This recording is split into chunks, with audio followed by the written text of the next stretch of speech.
Here's a quick list to kick off this list. Hi, I'm Dan Larson, and these are the 5 most difficult tasks ever accomplished by humans. 5, the Cubs winning the World Series. 4, inventing the wheel. 3, landing on the moon. 2, splitting the atom.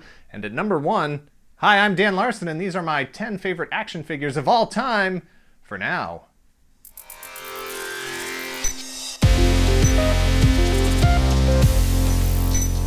I gotta be quick, this top 10 has changed 600 times since producer Greg suggested the idea last week. Number 10 is 2016 Transformers Titans Return Brainstorm. Look, no one is more surprised to see this thing in the top 10 than me, so save your breath. Trying to put this list together is like trying to analyze inherently conflicting data sets that have absolutely nothing to do with each other. Sentimental value, character, accessories, articulation, sculpt, paint, scale, durability, smell, intangibles. Brainstorm is on this list because I straight up can't deny that right now, March 2017, I just plain really like it. That's it. Nothing to do with the mythology, the world of Transformers, or anything. And it's really hard for something so new to even crack the top 10. I'm 27, so to have this thing connect at such a primal level, is it the colors, the tiny robot pilot? Why are you asking me? I don't know. It's the kind of thing I would have loved as a kid, and I think that's the guy making the decision on this one. 10-year-old Dan buckled up and took the wheel. Number 9 is 2013 Marvel Legends Shield Strike Suit Captain America. I love Captain America, I love Marvel Legends, I loved the Winter Soldier movie. I own a lot of Captain America figures, but none of them really sticks with me like this one, which is crazy considering how little this figure actually looks like the standard Cap from the comics. No cavalier boots, no big red gloves, no tiny wings sticking out from his head. I never thought I would appreciate such a non-standard redesign of Cap's suit, but here we are.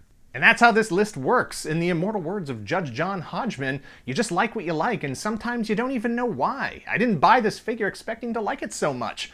It doesn't even really matter that it's Cap, it's just a great looking costume design, and the fact that it is Cap just makes it that much better. And since it's my collection, I swapped out that unpainted shield or whatever it's supposed to be for the battle damage shield from the Iron Man Spidey Cap Target 3-pack from 2016.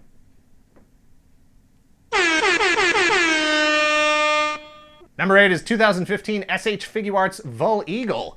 Technically this spot is for Vul Shark, but I don't own him yet because he's only available in a stupidly expensive 2-pack with Vul Panther.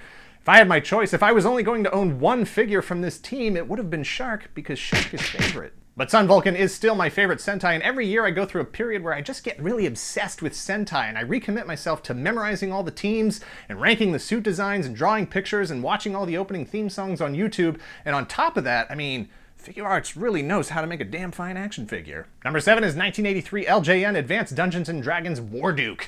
He's the Boba Fett of Dungeons & Dragons. There is absolutely no reason for him to be as cool as he is. It's like he was invented by marketing to be the mysterious cool guy, and it worked on me.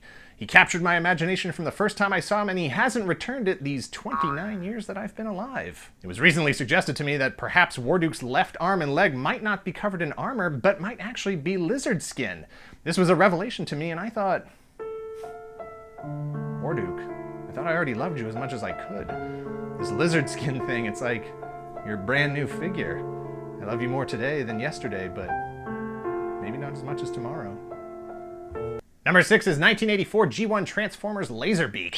In 1984, I genuinely believed toy technology had reached its peak. Pocket-sized, cleverly deceptive, as advertised, and a pleasingly fully articulated bird mode, armed to the beak with lasers and jet engines disproportionate to his tiny bird frame. There was nowhere to go but down. The passage of time has delivered modern interpretations of many popular vintage toys, and in nearly every case, they are, unsurprisingly, way, way better. I credit my ignorance to a very rare and virulent strain of dumb kid disease. So for number 6 on the list, I'm actually going to replace 1984 Laserbeak with his 2013 Masterpiece counterpart, who brings with him all the other cassettes and Big Daddy Soundwave as well. It's those tapes that kept me interested in Transformers, and for Hasbro to release a version of Soundwave that includes all of the original cassettes made it, literally, one of the greatest toy releases of all time. And it earned Hasbro the benefit of the doubt from me on any garbage Transformers product they have or will produce in the future. Another Optimus Prime? Carry on. Number 5 is 2015 NECA Christopher Reeve Superman. Character plays a very important part in trying to decide who my favorite action figures of all time for now are. Superman has been rebooted every few years, but my Superman will always be the one that at the core is some derivative of the Christopher Reeve performance. Chris Evans' Captain America is the closest thing that we have today. No matter what happens, no matter how much it looks like the bad guys are winning, if Cap is there, you feel like you have a chance, and that's how Superman was.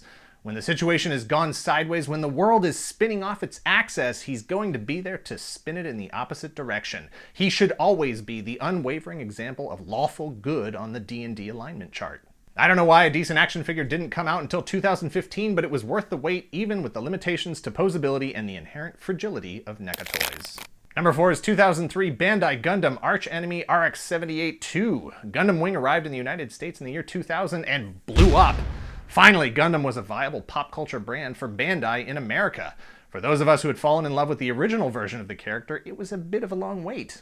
Gundam RX-78 was first introduced in 1979, kicking off the whole franchise. This animation-inspired, as detailed as it needs to be, highly posable 8-inch figure comes with a full assortment of alternate hands, weapons, and even a fully transformable core fighter in his belly.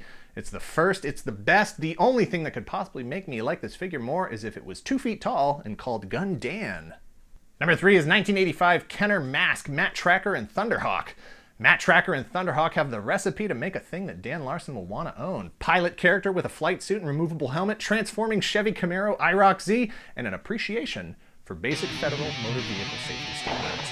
I liked Thunderhawk as a transforming car. I love Thunderhawk as a transforming car with seatbelts. During a particularly rough bout with dumb kid disease, see, I was already a fan of the cartoon, and another neighborhood kid at the bus stop before school one morning said that they were making mask toys. And I thought, how? How can they make mask toys? The technology doesn't exist. It's a cartoon. These designs are too complex. What would they power them with? How could anyone afford them?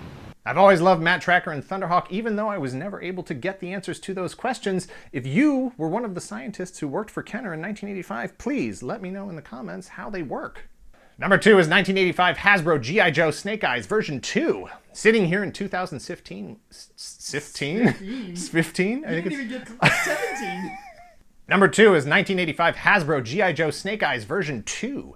Sitting here in 2017 with 2 live-action G.I. Joe movies in the can of trash, we can admit that the suit design of version 2 Snake Eyes does not translate well to the real world. The visor, the lips, the sword, the muscles, the bicep bracelets, the ankle pockets. What saved this action figure was that it wasn't trying to be anything more than a cool action figure. It was literally designed to be just that. Alright guys, Snake Eyes is selling a lot of toys for us here at Hasbro. How do we keep that gravy train rolling? Ideas now, go! Uzi! Sword. What about a visor that makes him look like a medieval knight?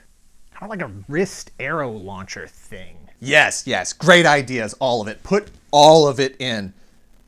Jericho, you're our best toy designer. You've been awful quiet. Do you have any ideas about what would make version 2 Snake Eyes better than version 1? Yeah. A wolf. And at number 1 is 1984 Galoob 12-inch Mr. T. No, Dan, stick with your gut. Number 1 is 1979 Kenner Star Wars Boba Fett. I like his helmet. I also like his colors.